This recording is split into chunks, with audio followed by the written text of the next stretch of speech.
ازيكم يا حبايبي، عاملين ايه؟ النهارده هنعمل وصفه من وصفات شم النسيم. انسي اي وصفه للرنجه وجربي الوصفه بتاعتي.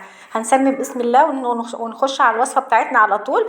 انا جبت 3 رنجات امارات كده حلوين زي الفل كده. هنبتدي ان احنا نخليها من الجلد بتاعها من بره ومن السل اللي فيها. ويا ريت لو عندك ملقاط نضيف بتبتدي ان انت تشدي بيه اي سل داخل جوه اللحم بتاعها عشان تتاكدي ان مفيش ولا سلايه تقابلكم وانتوا بتاكلوها، عشان طبعا الحاجات دي بتزهق في الاكل.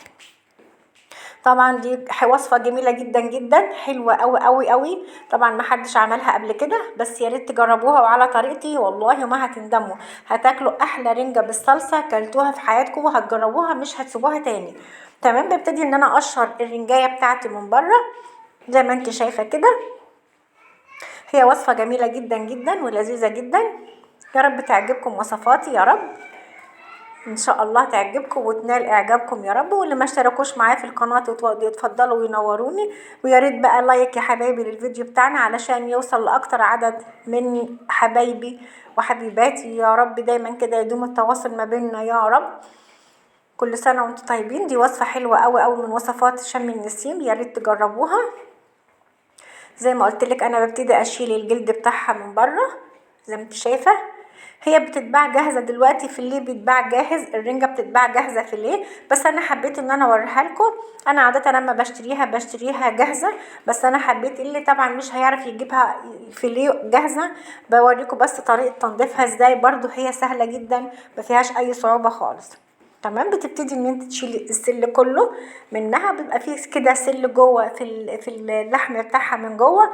زي ما قلت لك لو عندك ملقاط بتبتدي تشيليه بيها بحيث انه يبقى مخصص بس للحاجات ديت. انا عندي ببقى شايلاه للفراخ وللحاجه اللي زي كده، بشيله وبنضفه وبعدين بنقعه في خل وبشيله وبنضفه وبنشفه وبشيله عشان اما استعمله تاني مره. تمام. هخلص كل الكميه بتاعتي زي ما انتم شايفين. واللي ما اشتركتش معايا في القناه يا رب تتفضل وتشترك معايا وتنورني. انا كونيه محمود. زي ما انت شايفه كده بيبقى الفيليه جميل جدا زي ما انت شايفه، حلوه قوي. وبشيل اي سلايه منها داخله جوه الجلد اللحم بتاعها علشان ما تقابلناش وتبقى شكلها واحنا بناكلها بتضايقنا او تزهقنا. تمام. ببتدي انضف معايا. طبعا انت بتفرشي مشمع او كيس او صينيه كبيره، بس انا بفضل مشمع او كيس بحيث ان انت تشيليه ترميه على طول، مش هترجعي تغسليه تاني. بتقطعيها مكعبات صغيره بالمقص، برضو ده المقص مخصص للاكل. زي ما انت شايفه كده ببتدي اقطعها مكعبات. طبعا انا عملت قدامكم واحده وبعد كده هكمل الباقي بتاعنا وهرجع لكم تاني. تمام. بقطعها مكعبات مش شرايح، مكعبات عشان تبقى واضحه معاكي. وطبعا لما بتيجي تاكليها بالعيش بتطلعي وانت بتاكلي كده اللقمه، بتطلعي حته الرنجايه مع الصلصه مع الطماطم مع البصل اللي احنا هنعملها بتاعتها دلوقتي، بتبقى بتاكليها معاها بتبقى حلوه قوي قوي جميله وظريفه في نفس الوقت. تمام. هبتدي ان انا اخلص بقى كلها وهرجع لكم تاني. تمام. في الوقت ده خلاص احنا نضفنا ديت، هروح انضف الاتنين التانيين وبعدين ارجع لكم تاني. تمام. يلا بقى بينا على البوتاجاز نعمل الخلطه بتاعتنا اللي هنعمل فيها الرنجه بتاعتنا بالصلصه. حطيت طاسه على النار طبعا تكون ساخنه شويه. هبتدي ان انا احط زيت، بس بتحطي كميه حلوه يعني حوالي نص كوبايه عشان هي بتبقى حلوه قوي معاها. وخصوصا لما بتبقى معلش يعني هي مش هناكل كده كتير. اما يبقى الزيت كده يعني ايه فوق الوش كده بيبقى طعمه حلو جدا وبيدي شكل حلو. عملت حوالي، هي بتحتاج بصل كتير، عملت حوالي 3 بصلات كبار فرمتهم في الكبه. او ممكن لو انت عايزاها جوانح بتعمليه جوانح على حسب رغبتك انت. زي ما انت شايفه كده لحد ما بفضل اقلب فيه لحد ما بيوصل ويطرى معايا وبيبقى للون الذهبي ده كده. تمام وزي الفل. هبتدي بكون مقطعه طماطم، مقشره طماطم ومقطعاها. عايزه تحطيها بقشرها مفيش مشكله، بس انا ما بحبش القشر يبقى طالع كده طبعا في النهايه القشر بيبقى معاكي موجود كده بيبقى شكله مش حلو. هنبتدي الاول نتبل. حطيت بابريكا معلقه صغيره، معلقه صغيره توم باودر، حطيت كمان نص معلقه فلفل ومعلقه كمون ومعلقه كزبره صغيرين. ملح لا، علشان طبعا احنا عارفين ان الرنجه حادقه جدا جدا، فطبعا لازم ما تحطيش ملح لحد ما تشوفيها طعمها ايه الاول، حدقها معاكي ايه.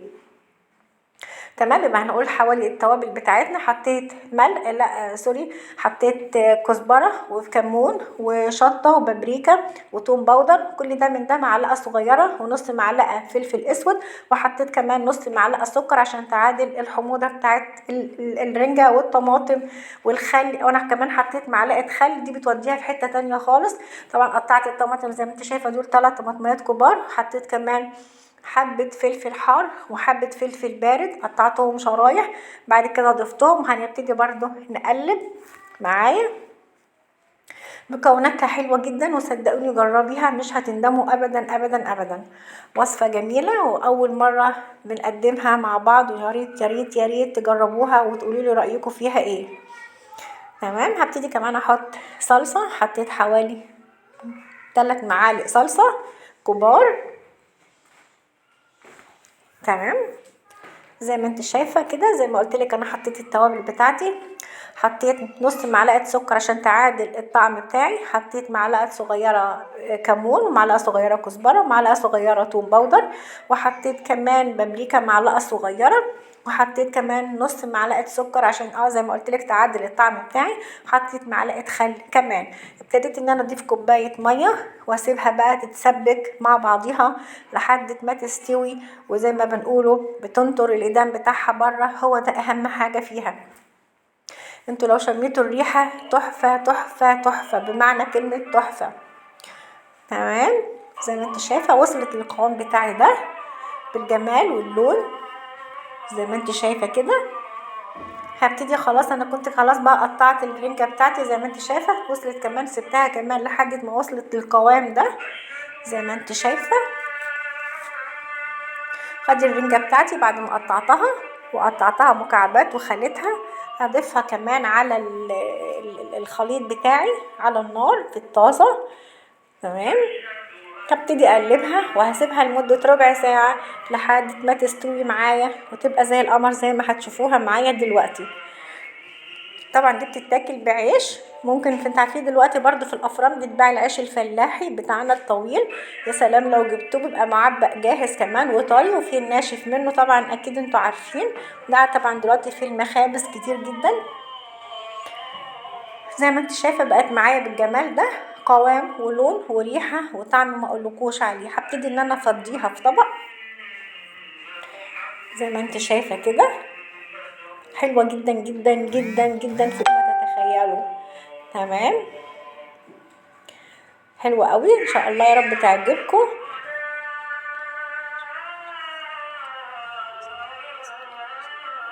هنبتدي بقى نزينها مع بعض زي ما انتوا شايفه على حسب رغبتك انت. كان عندي بصل اخضر حطيت عليه، بيبقى حلو جدا، بيدي تيست حلو جدا فيها. وزينتها بشرايح الليمون، وزينتها كمان بحبه فلفل احمر وحبه فلفل اخضر. طبعا التقديم ده يرجع لك انت. وطبعا بتكوني محضره العيش بتاعنا، وزي ما قلت لك انا بحب ان انا اقطعه. النهارده انا قدمته لكم كده صحيح، انا بحب اقطعه بحيث ان اللي ياكل ما يبوظش الاكل، خصوصا لو فيه زفاره زي كده تبقى حرام ان احنا نبوظه. تمام. ابتديت ان انا اقدمها بالشكل الحلو ده، بس انتوا جربوها والله مش هتندموا ابدا ابدا. تمام. بقت بالشكل الحلو ده زي ما انت شايفه، شكلها قمر وطعمها قمر. يا رب تعجبكم يا رب، وبألف هنا عليكم يا رب، وسلام.